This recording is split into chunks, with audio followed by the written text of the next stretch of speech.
নবীজির কথাই নিয়া নেই, তাহলে ওনার নিজের মুখের কথা, উযীতু ফিল্লাহি ওয়া লাম ইউযা আহাদ, তোমাদেরকে বুঝাইতে যে আমাকে যে কষ্ট স্বীকার করতে হয়েছে, ১.৫ লক্ষ নবী, ৩১২ জন রসুল, সবার কষ্টকে এক জায়গায় করলেও আমার কষ্ট এর চেয়ে বেশি হবে।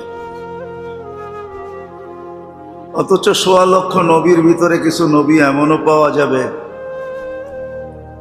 যাদের কষ্টটা বর্ণনা দেওয়া যায় কিন্তু অনুভব করা যায় না।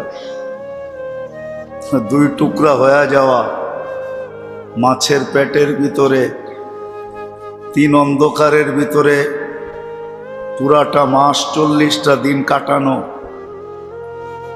কতই না কষ্ট ওনারা স্বীকার করছেন। কিন্তু আমাদের নবীজি বলতেছেন সব নবীদের কষ্ট এক জায়গায় করো, তারপরও আমার কষ্ট বেশি।